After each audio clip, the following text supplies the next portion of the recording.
Bendiga, irmãos, em nome de Jesus Cristo. Estamos muito felizes para estarmos aqui mais uma vez na casa do Senhor, Jesus Cristo.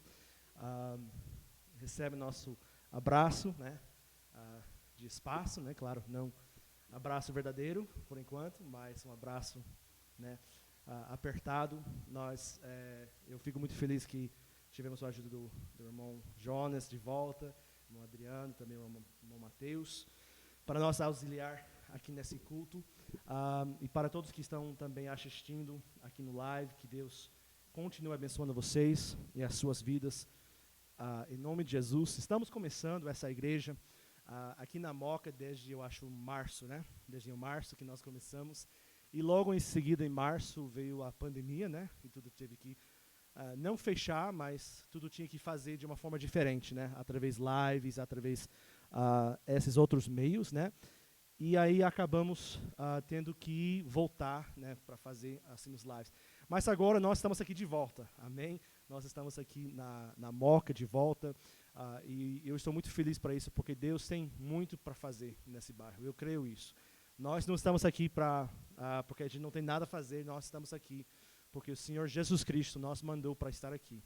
E Ele tem uma obra para realizar nesse bairro, em nossas vidas, né? E é tempo para nós pararmos de ficar parados. É tempo para nós prosseguirmos o alvo.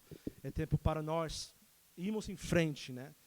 Muita gente achou que 2020 era uma pausa e a gente agora vamos esperar para o próximo etapa. Não, nós estamos vivendo agora, nesse momento, porque o Senhor Jesus Cristo quer que nós vivemos nesse momento.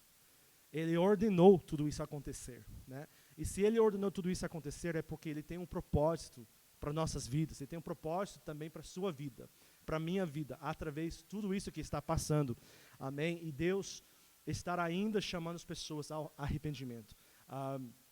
Sempre nós vamos estar fazendo agora os cultos, domingo de manhã, às 10 horas de manhã, e também nas quinta-feiras, às 19h30. Aqui um culto, estudo da Palavra de Deus. No mês que vem, provavelmente nós vamos estar inaugurando o outro templo na Brasilândia, que é na zona norte, né, de São Paulo. E a gente vai inaugurar aquele templo lá, e nós vamos fazendo os cultos domingo de noite lá, e também às quarta-feira o ensinamento da Palavra de Deus. Amém? Então, sem mais demora, eu quero que nós já entramos na Palavra de Deus, amém, nesse momento. Nós vamos continuar o nosso estudo sobre o livro de Apocalipse, né? O livro de Apocalipse. Eu senti para iniciar esse estudo sobre o livro de Apocalipse, porque tem gente que, assim, não entendem realmente o que é o livro de Apocalipse, né? Eles acham que o livro de Apocalipse é algo assim, só de mistério, e que ninguém consegue entender realmente o que vai acontecer. E tem gente, já ouvi falar, né, talvez vocês já ouviram falar de Apocalipse, é um livro assustador, é um livro que causa medo, né, espanto na vida das pessoas, e realmente deve causar um medo, né, um espanto na vida das pessoas que não estão vivendo de uma forma consagrada e de uma forma andando com Jesus Cristo, né, porque no livro de Apocalipse, mas eu quero deixar bem claro para os irmãos, o livro de Apocalipse não é a história do Satanás e do anticristo, da besta. Eu sei que, assim, por exemplo, né, se você contar uma coisa boa que aconteceu com você, as pessoas vão ficar, que legal. Mas, de repente, você contar uma coisa ruim que aconteceu com você, geralmente é aquela notícia ruim que vai espalhar mais. Então, por isso, nas notícias, né, sempre espalham notícias ruins, porque são as notícias que mais se espalham, são as más notícias, né? E não as boas notícias. Mas o Apocalipse não é um livro de má notícia, é um livro de uma boa notícia. É um livro sobre a vinda do reino de Deus, o reino milênio, e como o reino de Satanás vai sendo destruído e levado para fora para sempre. Amém? Quem está feliz para viver no reino de Deus verdadeiramente, com Deus, na presença de Deus, sem a presença do Satanás, sem a presença do inimigo? Quem está feliz para isso? Eu estou feliz para viver nesse reino, porque imagina, não vai ter mais dor, não vai ter mais vício, não vai ter mais pecado, não vai ter mais corações quebrantados, não vai ter nada mais. Ele diz, Ele enxugará todas as lágrimas. Vai ser um reino sem igual, sem medida, sem como aquilo que passou anteriormente na história humana. Já tiveram bons reinos aqui na Terra. Então, imagina um bom reino aqui na Terra. Todo mundo quer, às vezes, ir para os Estados Unidos, né, para a Inglaterra, porque eles acham que é um reino bom, né, porque eles têm condição e tudo mais. Olha, nada se compare ao reino de Deus que vai se estabelecer nessa terra. Então, o livro de Apocalipse não é sobre o reino de Satanás. É como o reino de Deus estabelece aqui na terra. E como, para o reino de Deus se estabelecer na terra, o reino de Satanás, com R minúsculo, tem que se esvaziar, tem que se destruir, tem que ser levado para baixo. Então, quando nós olhamos para o livro de Apocalipse, o Apocalipse também é chamado a revelação de Jesus Cristo. É isso que o João falou bem no início, ele deixou bem claro. Essa aqui é a revelação de Jesus Cristo. O cordeiro também é o leão, né? Tem um que senta no trono, né? E ele vai dizendo, você não precisa ficar pensando como é que vai ficar assim, assim, assim, no fim dos tempos. Não, ele diz, eu já sei o que vai fazer, o que vai acontecer, vai ser assim. E no final, no Armagedão, quando o mundo está no precipício, né? No precipício, né? De se destruir e ser levado para baixo, aí você vai ter a aparência de Jesus Cristo, a segunda volta, a segunda vinda de Jesus Cristo aqui na terra. Não é para você sentir medo, o Apocalipse, é para você sentir força, porque a Bíblia diz, maior é aquele que há em mim do que aquele que está no mundo. Isso é para dizer que nós, que somos batizados em nome de Jesus, que receberam o dom do Espírito Santo, nós temos uma força, uma certeza, uma esperança que o mundo não tenha atualmente. Porque nós estamos esperando não a vinda do anticristo, nós estamos não esperando a vinda das pragas, dos gafanhotos, nós estamos esperando a vinda do Senhor Jesus Cristo. É isso que nós esperamos, amém? Então, realmente o que nós vemos, e na última lição a gente falou sobre como desfez o reino de Satanás. Como desfez o reino de Satanás. No livro de Isaías, capítulo 14, Isaías capítulo 14, versos 12 e 16. Aí, através, assim, o Espírito Santo, o antigo profeta, o Isaías, ele falou umas coisas. Ele diz em Isaías capítulo 14, Deus falou através da sua boca, em verso 12, como caístes do céu, o estrela da manhã, ele está falando sobre Satanás. Filha da alva, como fostes lançado por terra, tu que prostravas as nações, e tu dizias no teu coração, eu subirei ao céu, acima das estrelas de Deus, exaltarei o meu trono no monte da congregação, e me assentarei nas extremidades da norte. O que é o pecado de Satanás? Ele se achava mais do que ele era. Vocês conhecem uns pequenos satanás? Que se acham mais do que são, realmente? Ele é um ser criado, lembre. Alguém criado não é maior do que o Criador. Esse notebook foi criado por um homem. Esse notebook não é maior e mais poderoso do que os homens que criavam o notebook. Satanás também é um ser criado. E ele pensava, olha, eu vou me exaltar, eu vou ficar sentado no trono. Ele diz, eu subirei acima das alturas das nuvens, eu serei semelhante do Altíssimo, e tudo isso, ele está dizendo assim, a soberba dele, o primeiro pecado é a soberba. E o soberba é duas coisas, tá? Eu quero dizer, soberba são duas coisas, duas fortes referências de soberba na vida de uma pessoa. A primeira é o mais óbvio. A primeira instância de soberba é quando alguém se exalta, quando alguém bate o peito e quando alguém começa a dizer, eu sou o cara.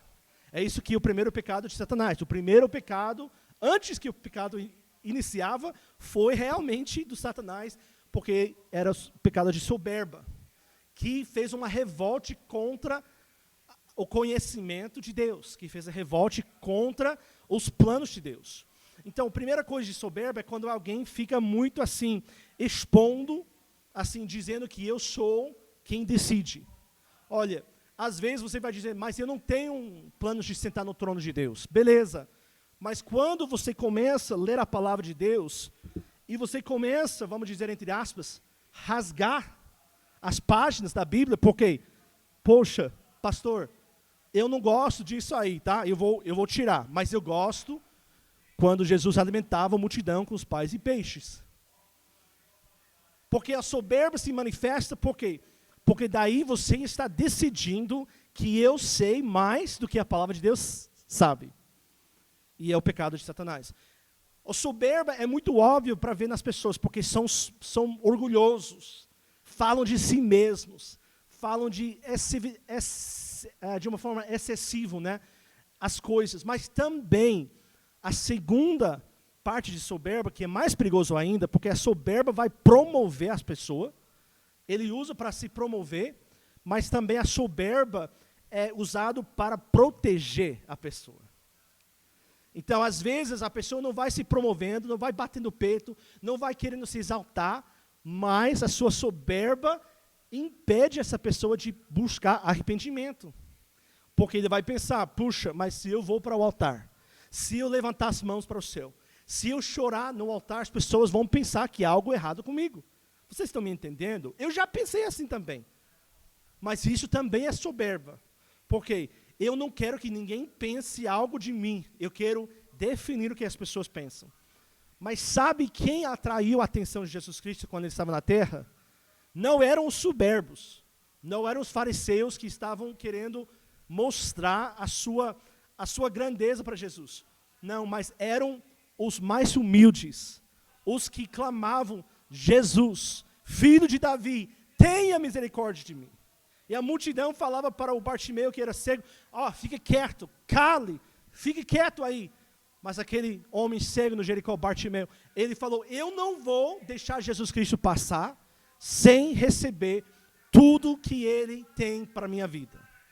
Nós temos que definir agora, será que nós vamos deixar Jesus Cristo passando sem receber aquilo que nós precisamos?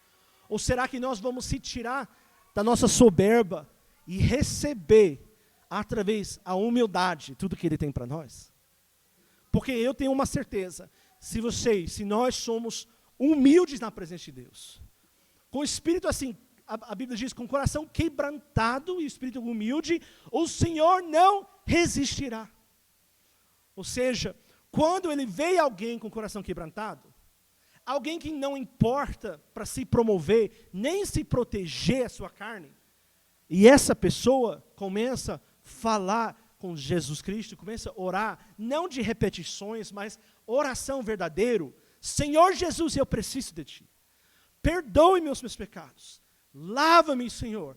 Purifica a minha alma. Quando a pessoa começa a fazer isso, o Espírito do Senhor é uma lei, é uma regra na Bíblia, que Ele diz, eu vou não poder resistir, intervenir na vida dessa pessoa. Amém? É algo profundo e simples para nossas vidas. Eu preciso sair do meu orgulho para receber o que o Senhor tem para a minha vida. Amém? E a Bíblia diz, ele diz assim, eu serei semelhante ao Altíssimo. Contudo, levado serás ao céu, ou seja, o sepulcro, ao mais profundo do abismo. E verso 16, e os que te virem te completarão, considerar-te-ão e dirão, é este o varão que fazia estremecer a terra e que fazia tremer os reinos? Então, esse é o propósito de Apocalipse. Ele diz, eu vou tirar o orgulho. Sabe, o orgulho, o Provérbios diz, é para cair. Quem tem orgulho, quem tem soberba, é para ter uma queda. É para se cair de uma forma... Sabe, quando você cair é uma coisa envergonhosa. Você já caiu uma vez? Eu caio bastante, né? Porque eu não tenho bom balanço, né? Às vezes você está subindo a escada e você cai. E é o maior vergonha, né? Quando você cair e as pessoas estão ali, e aí você tenta disfarçar que nada aconteceu, né? Tipo, não aconteceu nada aqui, né? Alguns de vocês já fizeram isso? Sejam honestos, né? é uma coisa que causa vergonha para cair. Mas ele diz, o soberbo precisa cair, porque só através da vergonha que o soberbo vai aprender a sua lição, que ele não é o alto, que ele não é o Altíssimo, que ele não é Deus. Então, mas ele diz para Satanás, Satanás, tu pensava que você era assim, mas eu vou deixar você cair para o abismo, que é o inferno, e nós, quando está falando assim, os que viram, é nós, no Apocalipse. Nós estamos vendo ele no Apocalipse o quê?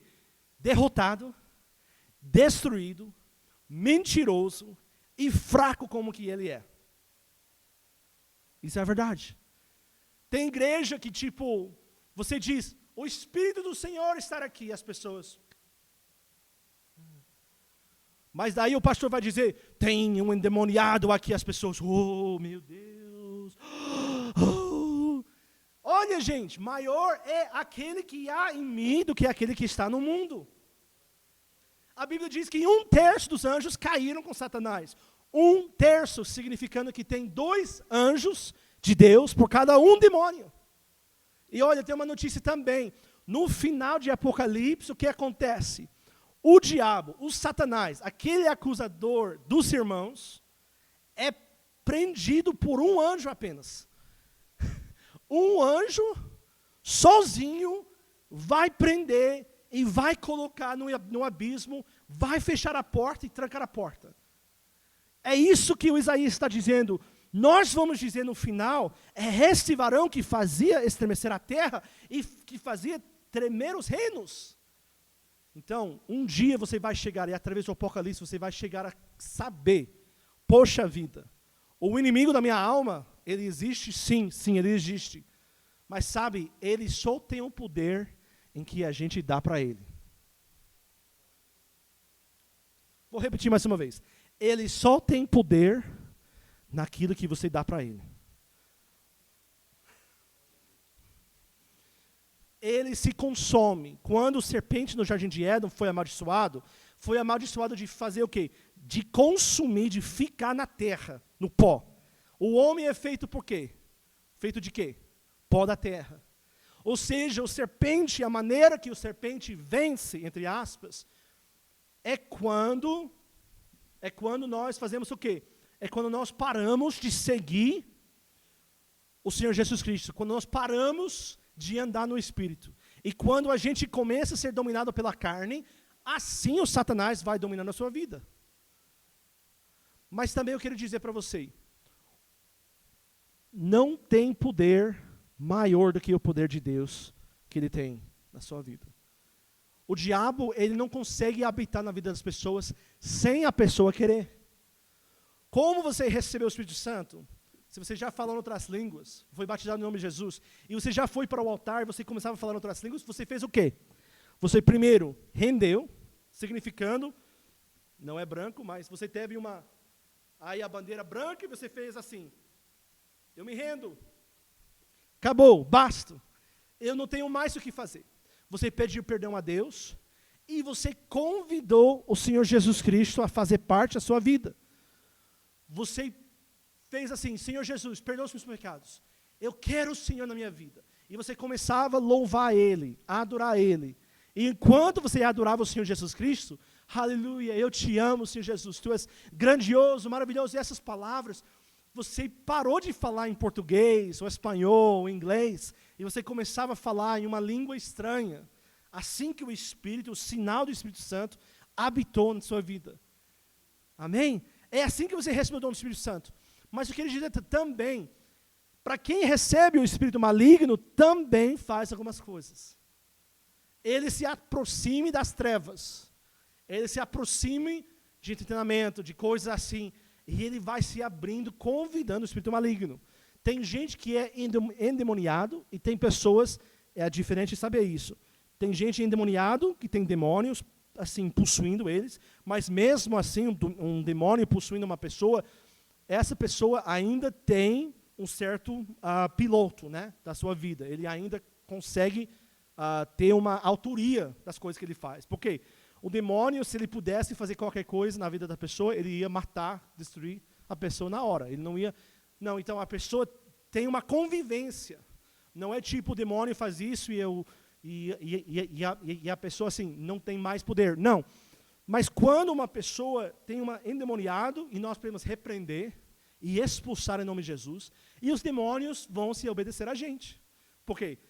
Maior é aquele que está em mim do que aquele que está no mundo. Ou seja, aquilo que está operando no meu espírito não é porque eu sou bispo, missionário, pastor, não. Você também que tem o Espírito Santo na sua vida, que é batizado em nome de Jesus, você também tem o mesmo poder do que o pastor. Não é, meu Deus, aquele pastor é craque, hein, porque ele expulsa os demônios, ele faz... Olha, você pode também, se você está em consagração, se você está orando, se você lê a sua Bíblia, se você está cheio da presença de Deus, você tem esse dom do Espírito de Deus na sua vida, e o Espírito Santo de Deus é um dom que tem mais 9 dons dentro. Então você tem em você os dons espirituais prontos para se ativar na sua vida. Então você pode fazer isso. Mas assim, uma pessoa para sair de ser endemoniado, tem que querer sair de ser endemoniado. Eu não sei porque eu estou falando disso, tá? Mas eu estou seguindo.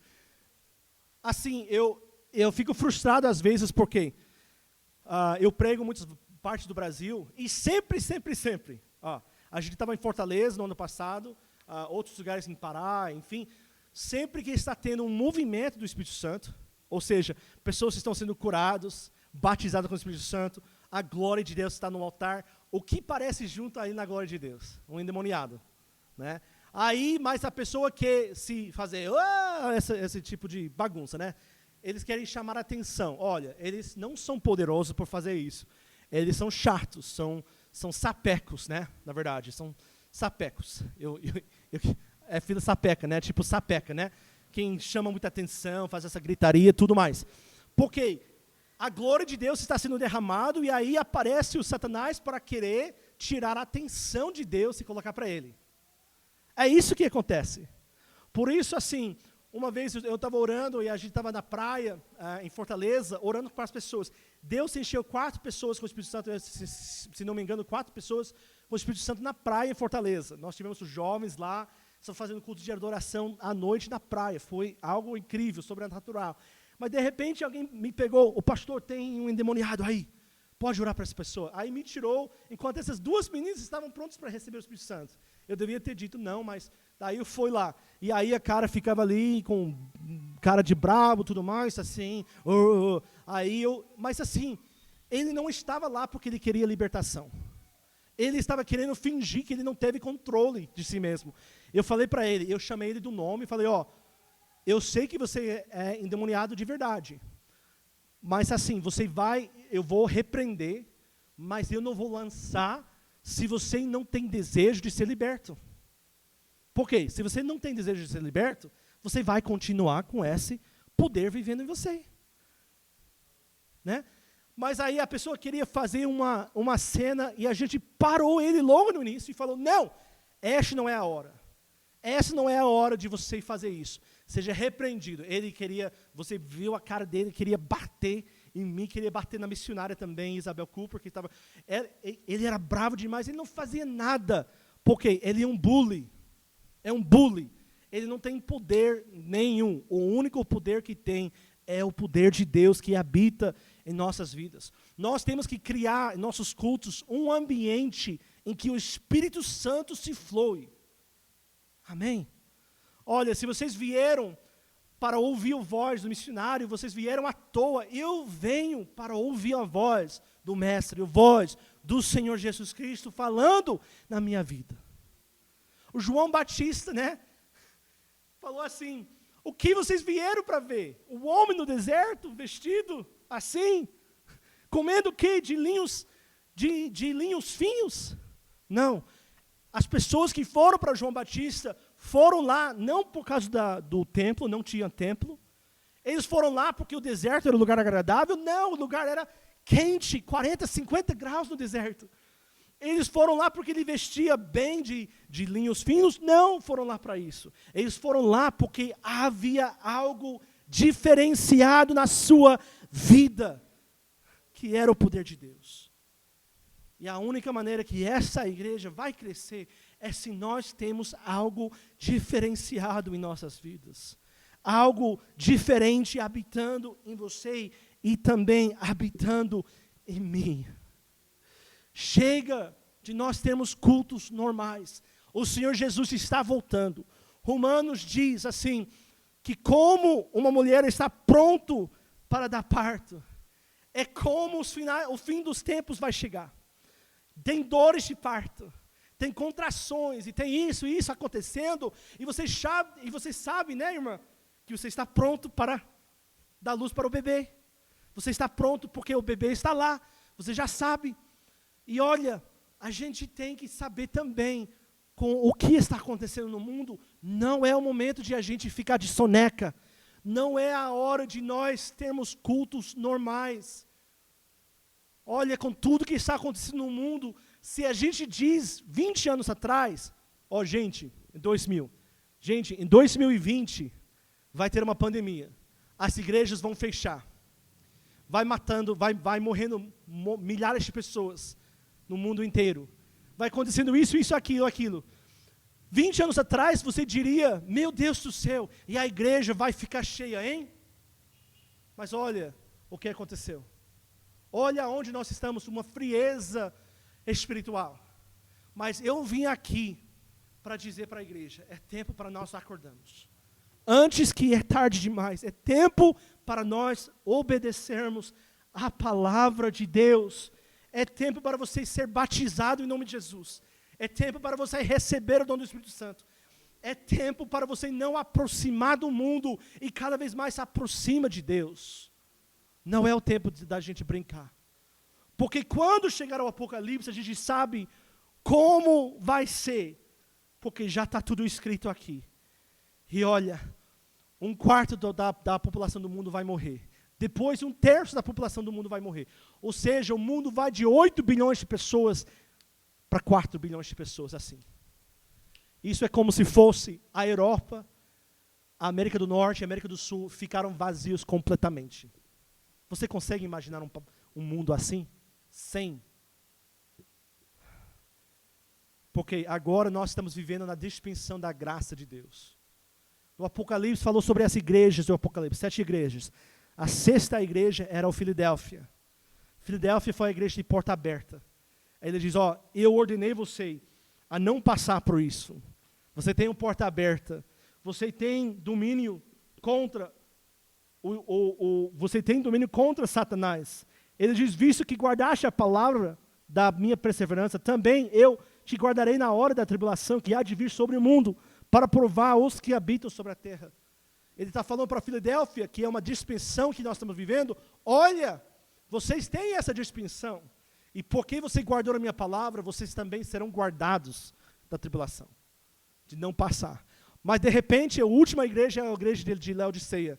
E Laodiceia é uma igreja que o quê? Ele diz que não é frio nem quente. Quem dera que fosse frio ou quente. Ele queria que a igreja se posicionasse de alguma coisa. Ele falava para a igreja, igreja, tipo, eu quero que você seja pecador de verdade ou crente de verdade. Mas misturar os dois, não dá. Não dá. Eu prefiro você que seja quente ou frio, mas vocês estão os dois. Vocês não podem continuar desse jeito.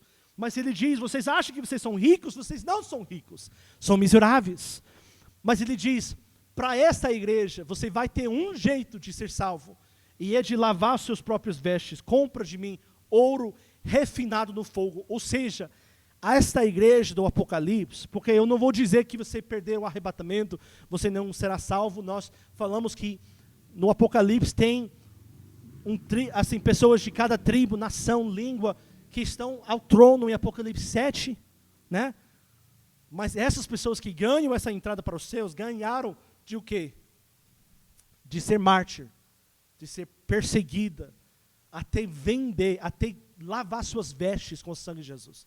Eles precisavam lavar com sua própria sangue essa salvação. Então nós podemos evitar tudo isso se nós, nesse dia, decidimos agora, eu não vou brincar mais, mas eu vou estar pronto a encontrar com Jesus no céu. porque esse será o testemunho. Nós vamos ser as noivas sábios, as noivas insensatos. Por quê? Porque nós vamos guardar o azeite ou nós vamos gastando à toa nosso azeite.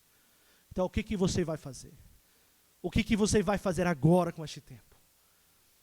Porque cada vez mais eu vejo a igreja e tem muitos aproximando do mundo, enquanto as pessoas que estão do mundo estão querendo aproximar mais da igreja. Como pode isso? Como dois, a Bíblia diz em Amós, podem andar junto se não tiver o acordo, né? Mas vamos ser honestos, sinceros.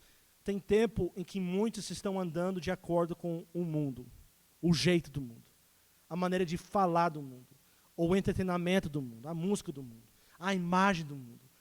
Tudo que vai passando no mundo estão andando junto, de acordo com o mundo. Mas Deus está procurando, será que alguém vai andar de acordo comigo? Será que alguém vai andar no meu lado?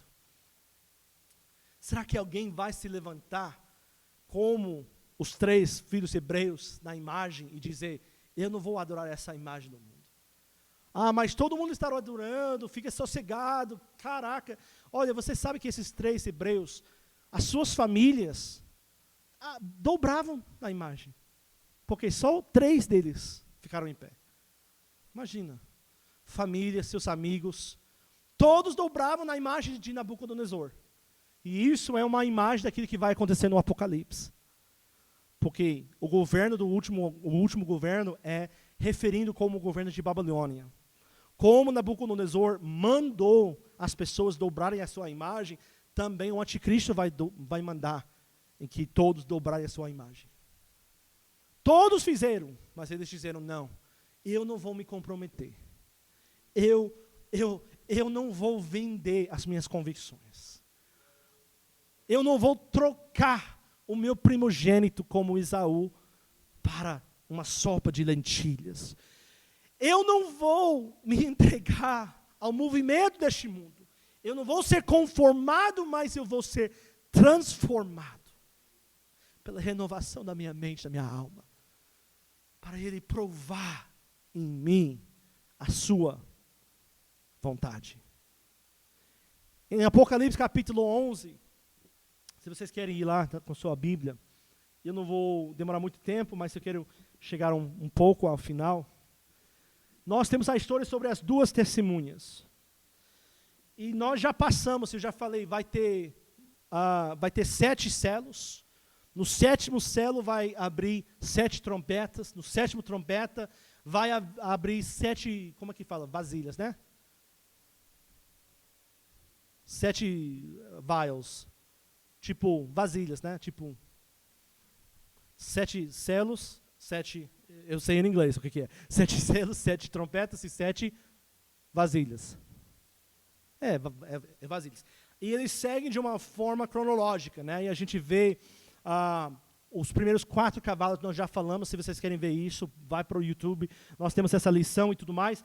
Mas agora, provavelmente, na última parte, porque a tribulação vai durar 7 anos, 3 anos e meio vai ficar uma tribulação mais leve, em que o mundo está sendo afligido por terrores, vai ter guerra sim, mas ainda não vai ter a grande tribulação. Por quê? A grande tribulação do último 3 anos e meio vai ser marcado enquanto o anticristo virá e atacar a mulher. Ele atacar o Israel, quando ele veio a guerrear contra o Israel. E é assim que nós vamos chegando cada vez mais ao Armagedão, que é o ponto final do Apocalipse, antes da vinda de Jesus sobre a Monte de Oliveiras, em que ele estabelece o seu reino. Mas para isso acontecer, Deus é perfeito. Ele envia 2 testemunhas. E tem muito para dizer sobre essas 2 testemunhas, mas, em primeiro momento, no Apocalipse capítulo 11, eles começam a medir o templo, né? Eles estão medindo o templo. A gente vê, mas o que é o templo que eles estão medindo? O templo que eles estão medindo não é o templo de Deus. É o templo do anticristo. É o templo que ele vai erguer em Jerusalém. Então a gente está vendo que assim que está erguida o templo em Jerusalém, vai ter uma medida, eles vão, após disso, as 2 testemunhas vão aparecer lá, e que esse templo é para ser construído. Pode já iniciar a ser construído, pode ser construído na hora que ele chegar, pode ser construído assim, no final, mas quando o templo for terminado, realmente, assim que nós vamos ver a aparição das duas testemunhas. Então, quem são essas duas testemunhas? Muitas pessoas pensam várias coisas. Eu penso particularmente que essas duas testemunhas são Elias e Moisés, né? Elias e Moisés, Deus vai colocar aqui na terra de novo, né? Para pregar o evangelho, para pregar por quase 3 anos e meio. E vai ficar para a frustração do anticristo, porque o anticristo não vai poder fazer nada contra essas duas testemunhas.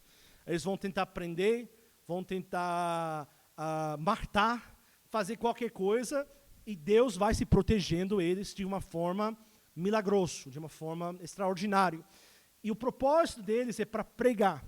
E a Bíblia diz que, assim, Apocalipse, que saindo, eles vão profetizar por 1.260 dias, que é quase 3 anos e meio, vão se vestido de saco, né? Isso é para dizer que é uma condenação. Quando os profetas vestiram de saco de linho, era para arrependimento, porque um julgamento estava por vir.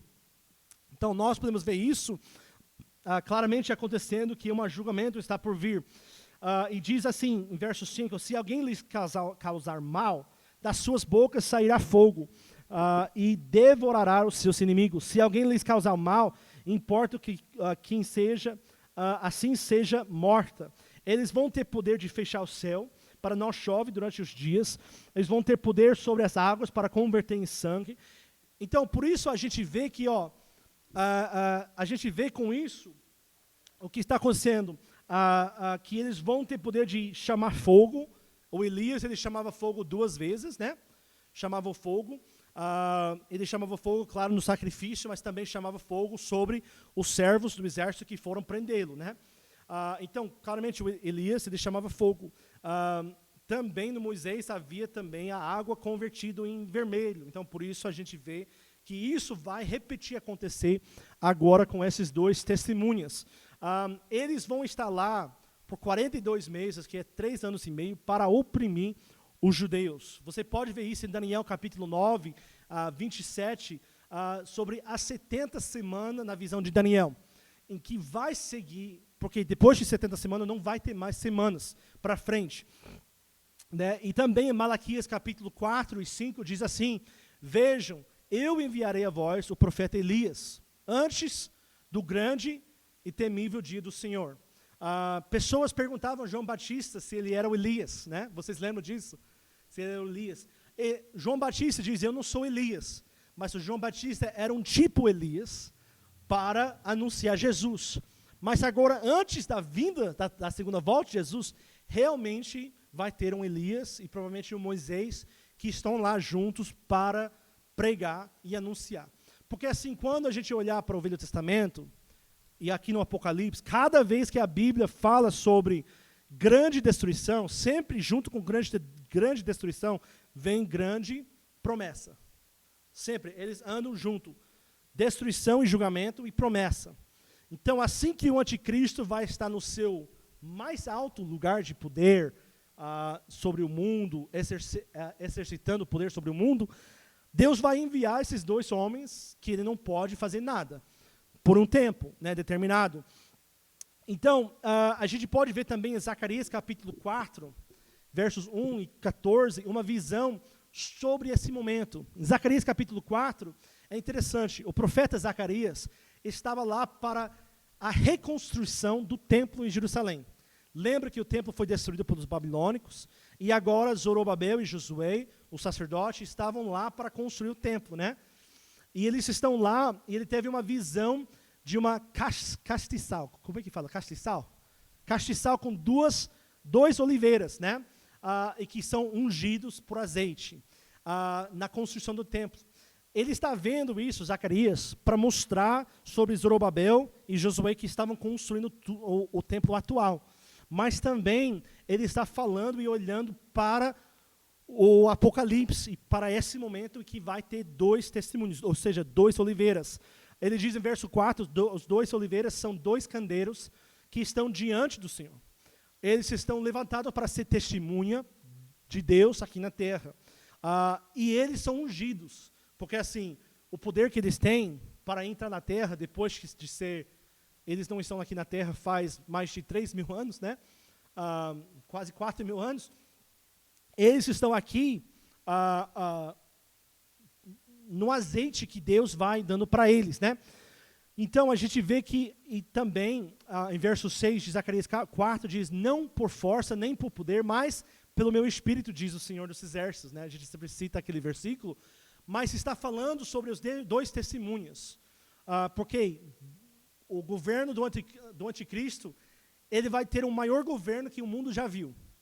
Ele é uma reencarnação do Império Romano, o governo do anticristo. Ele vai dominar no mundo inteiro, todos os governos. Mas, de repente, você tem 2 homens que vão desafiar ele por quase 3 anos e meio. Né? Então, por isso, nesse contexto, diz assim, como é que pode 2 homens ficarem em pé diante do poder de Satanás, o anticristo, o profeta falso, exército de mais de 2 bilhões de pessoas, 1 bilhão de pessoas, como que pode isso, né? Ele diz, não por força nem por poder, mas pelo meu espírito, diz o Senhor dos Exércitos. Amém? Então, eles têm o poder que Elias, eles têm esse perfil que o Elias também e Moisés tiveram, né? Eles estão provavelmente nos últimos 3 anos e meio em que realmente acontece a grande tribulação. E quando eles terminaram as suas testemunhas, verso 7 de Apocalipse 11, a Bíblia diz que a besta, ele vai fazer guerra contra eles. E ele as vencerá e matará os 2 testemunhas. Tá? Então, vai chegar até o final, antes da vinda de Jesus, que o anticristo vai parecer que ele vai ganhar. Né?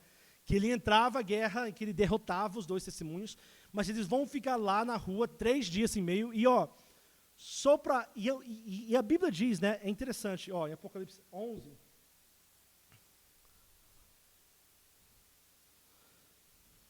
em verso 10, os que habitam na terra se regozijarão sobre eles e se alegrarão, mandando presente uns aos outros, porque esses 2 profetas tinham atormentado os que habitam sobre a terra. Então, imagina a condição espiritual que o mundo está em festa porque os profetas morreram finalmente. Mas como o mundo inteiro vai estar de festa? Nós estamos vivendo nos últimos tempos por quê? Porque com celular, com televisão, com tudo que está sendo transmitido, o mundo inteiro, de um momento, vai poder assistir e ver eles mortos. Você vê que 100 anos atrás não podia acontecer isso.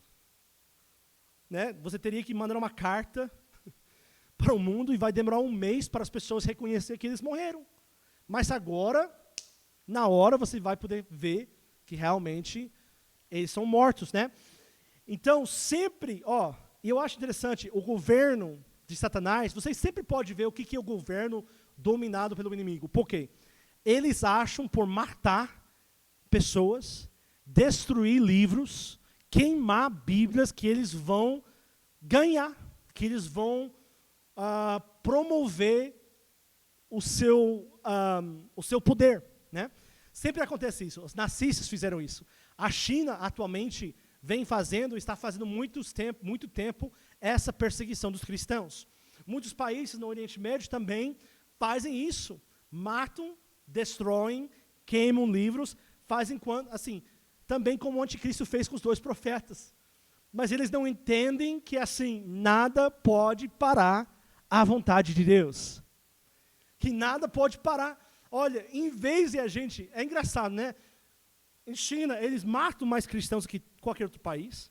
Eles proíbem qualquer encontro mais que outros países. Eles estão fazendo mais restrição, e cada vez que eles fazem restrição, a igreja cristã vai crescendo.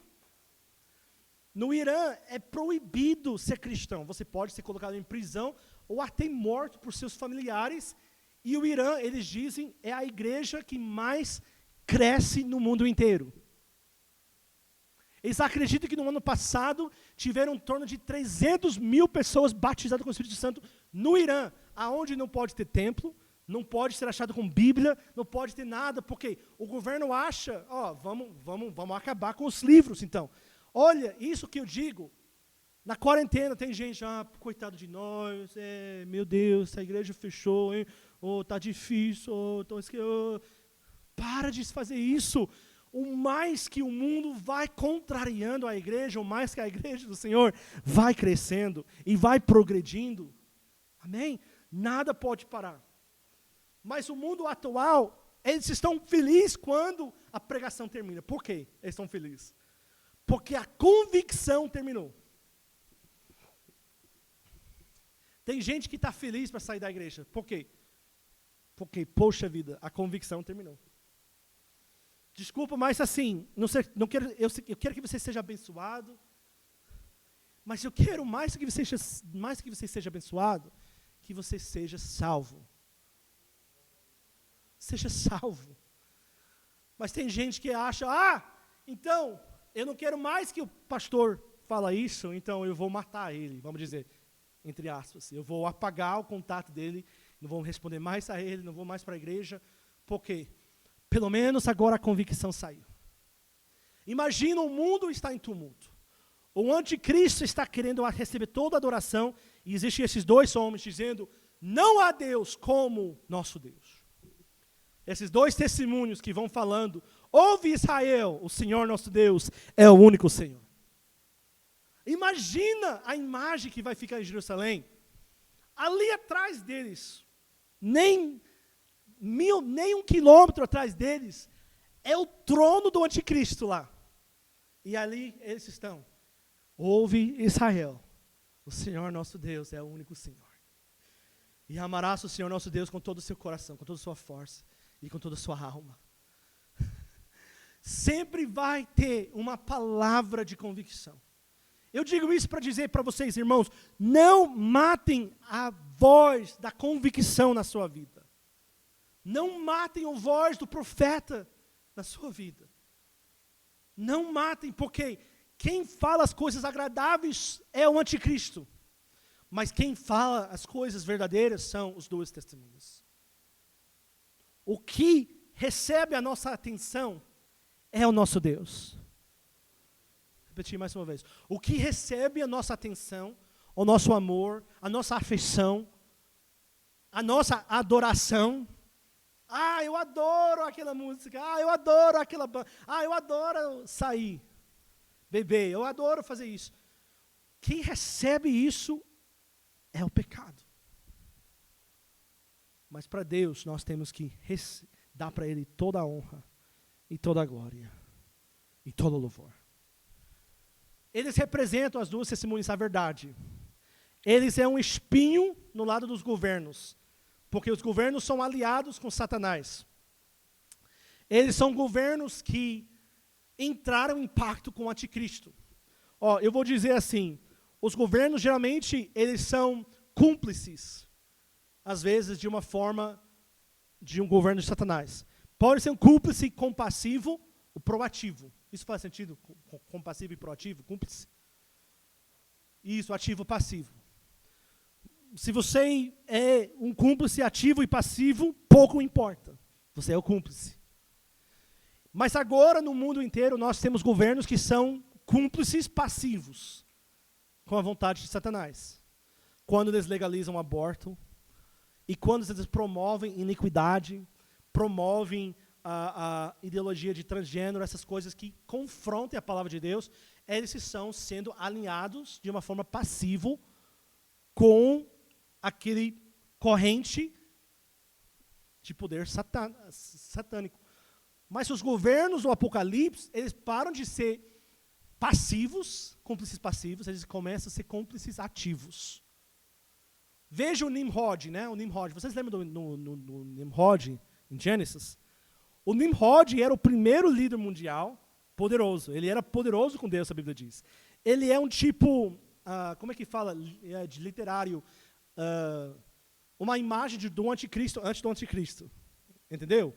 Como é que chama isso? É um tipo sombra. É uma sombra.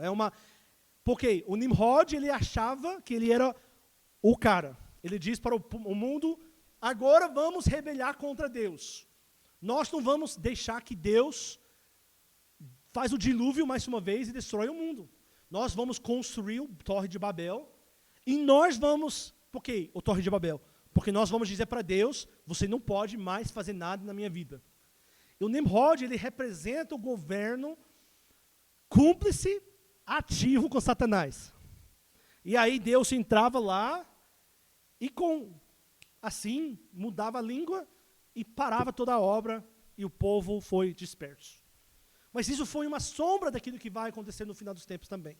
Vai ter um líder como Nimrod, que vai unir as pessoas e que agora o governo não vai dizendo, talvez a gente deve dar essa ideologia nas nossas escolas. Eles vão dizendo, não, é assim, assim, assim. E se você falar contra, você vai estar colocado em prisão. Claro, no início não é prisão. Se você vai falar contra, você não vai receber cesta básica. Se você falar contra, você vai perder a sua isenção de imposto. Se você falar contra, você vai... Entendeu como é que funciona? E aí vai aumentando, aumentando, até você colocar em prisão, e até o momento que quem não recebe a marca de adoração da besta será morto. Entendeu? É assim que vai progredindo o governo de Satanás.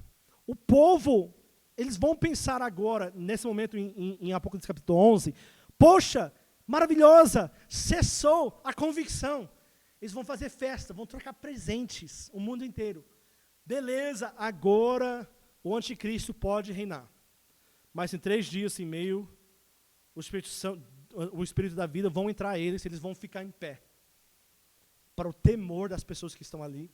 A Bíblia diz que vai ter um terremoto em Jerusalém, 7.000 vão morrer.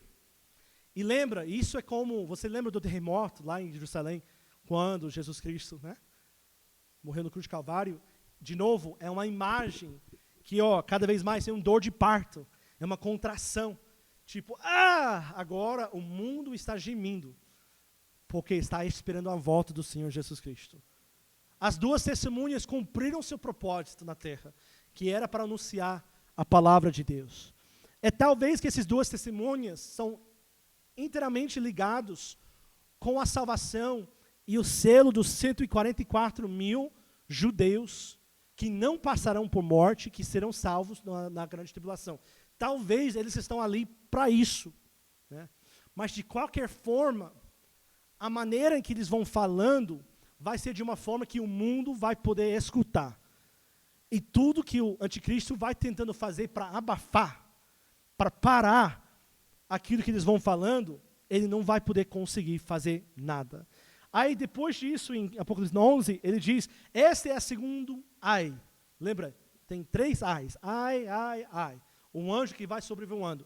E agora nós temos o terceiro ai que está por vir, a 6ª trompeta e a 7ª está vindo agora a partir desse momento.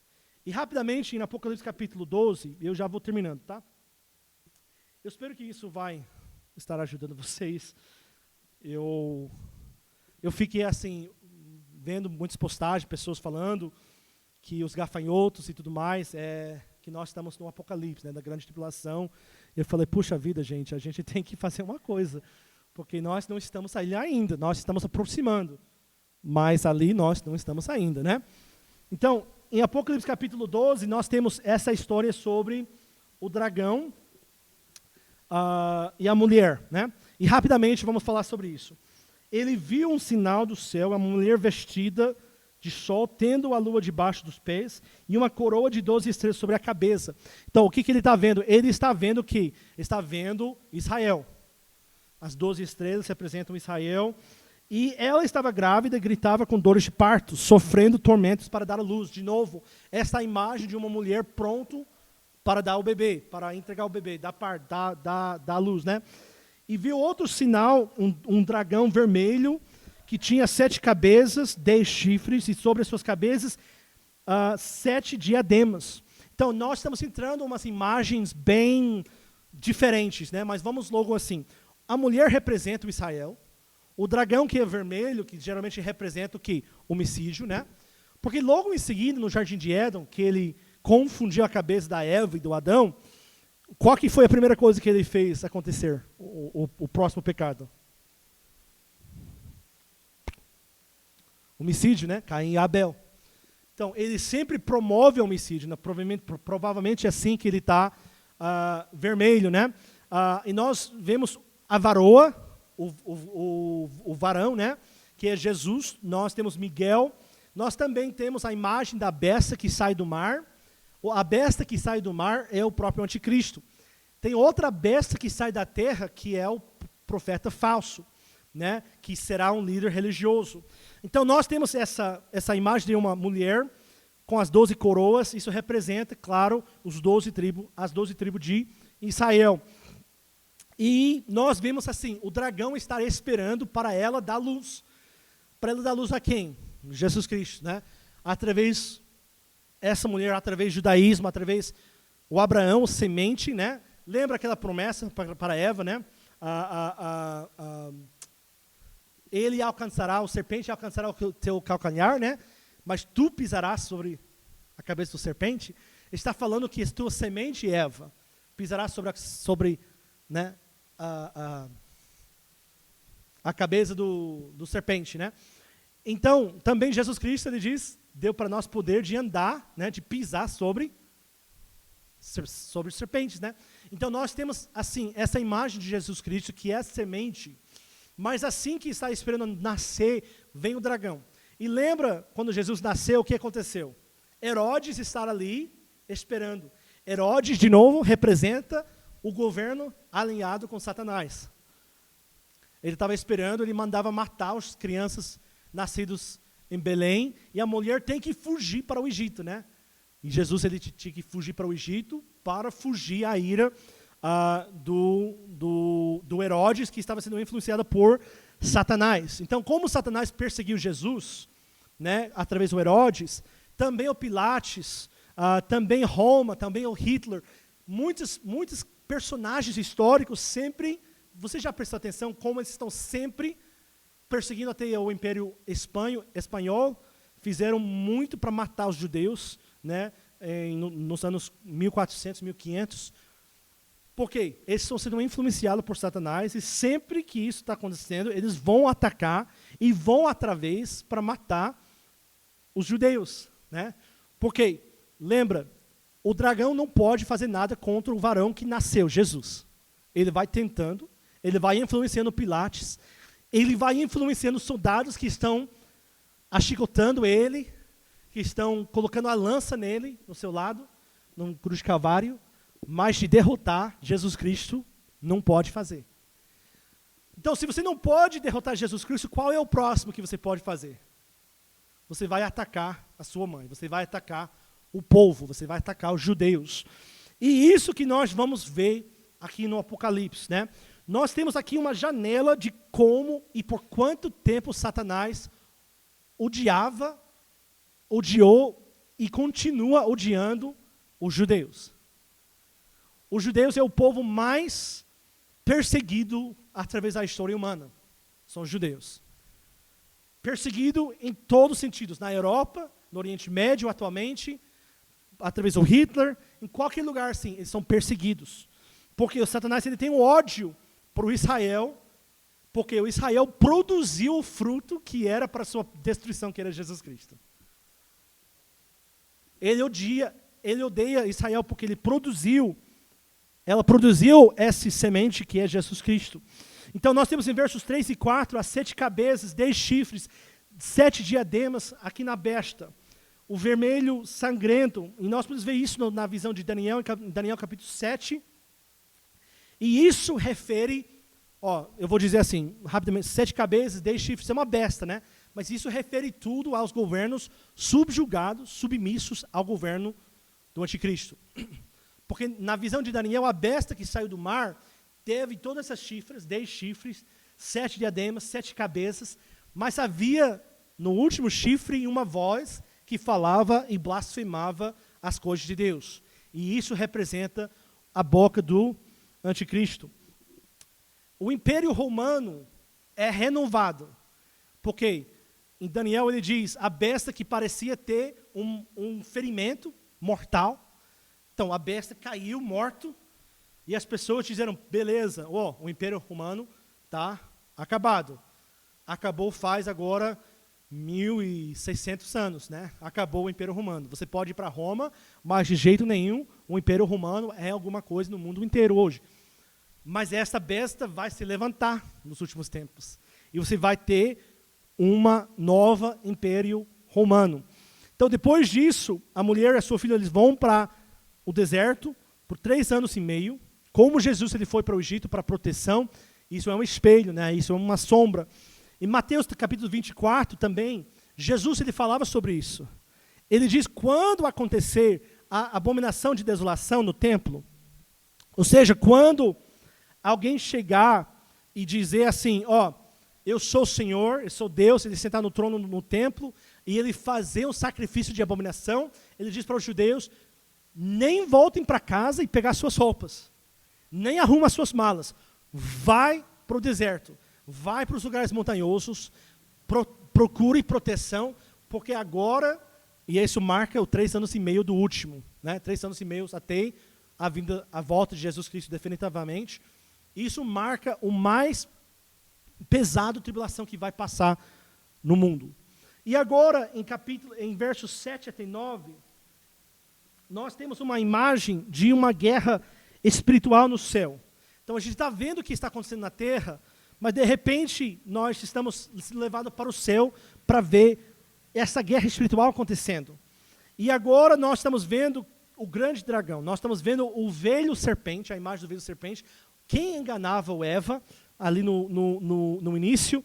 Nós ouvimos falar sobre o diabo, sabe, diabo, a palavra diabo é diabolos em grego, que significa difamador, aquela que difama, né? Ei, Mateus, você é essa aí, é o difamador. Quem difama os irmãos, o Satanás, em hebraico, uma palavra hebraica que significa adversário. Em capítulo 12 de Daniel, verso 1, ele diz, naquele tempo se levantará Miguel, o grande príncipe, que se levanta pelos filhos do teu povo, e haverá um tempo de angústia, qual nunca houve, desde que houve a nação até aquele tempo. Mas naquele tempo, livrar-se-á o teu povo, todo aquele que achar escrito no livro. Amém?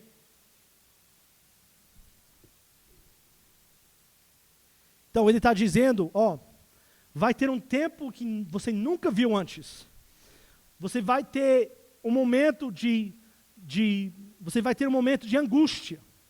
Você vai ter um momento em que, assim, o mundo agora estará acabando. Agora, o poder, entre aspas, Deus está concedendo o poder para o anticristo, a besta que saiu do mar, a besta que saiu da terra, o falso profeta, e também o dragão, para não para dominar, mas por 3 anos e meio, terminar a sua própria destruição. Você já viu um animal que é ferido, machucado? Né? Eles dizem sempre que um animal machucado é muito perigoso. Pode ser um animal doce, assim, manso, mas se está cercada e machucada, não tem lugar para correr, para se proteger, fica mais perigoso. Agora nós estamos vendo isso no reino de Satanás, porque ele está cercado, ele está machucado. O reino de Deus, aquela imagem de Nabucodonosor, que aquela pedra que não foi cortada por mãos de homem, que caiu nos pés, é representante de Jesus Cristo. Ele caiu e derrubou, né, essa imagem e os impérios que vieram antes dele. Mas é um processo em que a imagem, a estátua vai desaparecendo e o vento vai levando em pedaços. Até depois ele diz, aquela rocha, aquela pedra, vai crescendo até encher a terra. Isso representa o reino de Deus.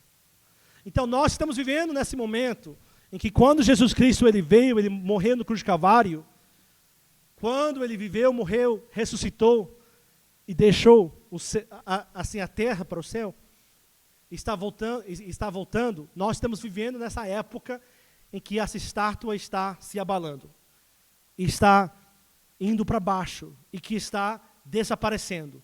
Porque para o reino de Deus vir, tem que desaparecer o reino do homem e do Satanás. Às vezes, se você tem uma casa e é mal estruturada e não consegue ficar mais em pé, você pode continuar reformando a casa, né?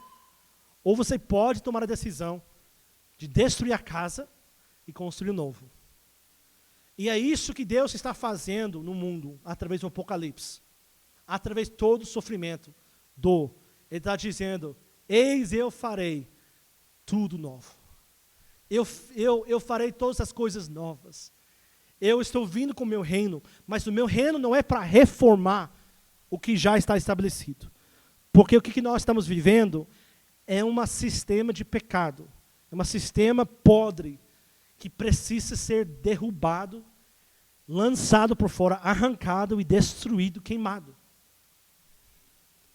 Mas sabe uma coisa, e vamos se colocar em pé, não sei se você quer tocar o violão, Jonas, o Adriano.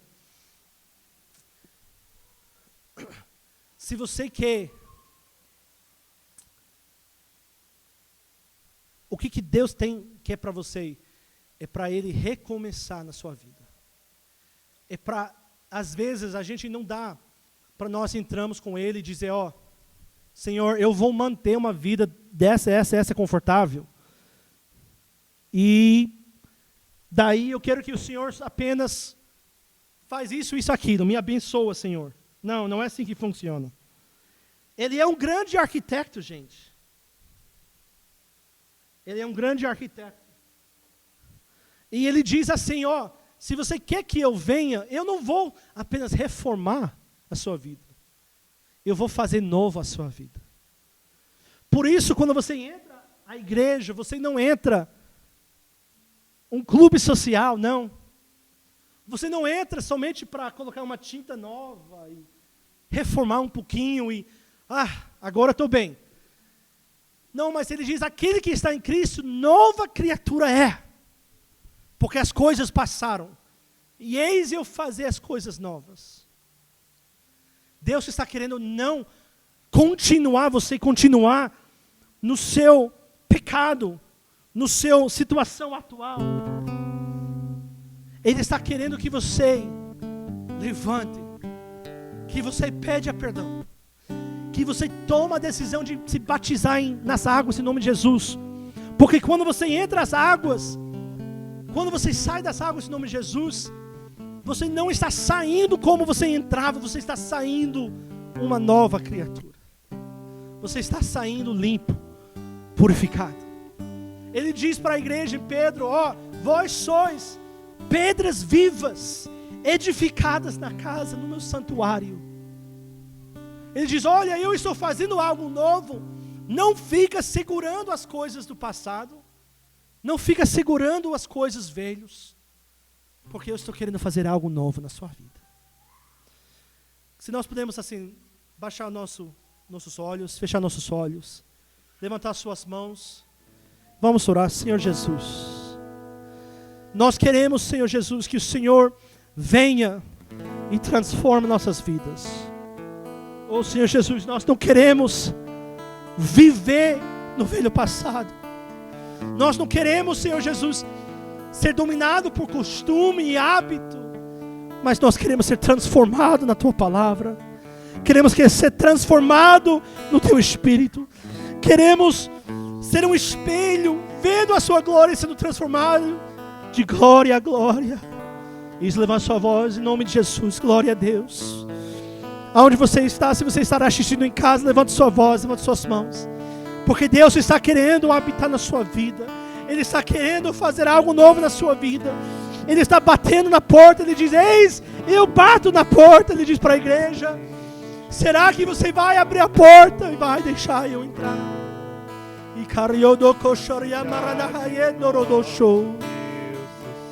Ele está batendo na porta. Essa é a sua hora, esse é o seu momento.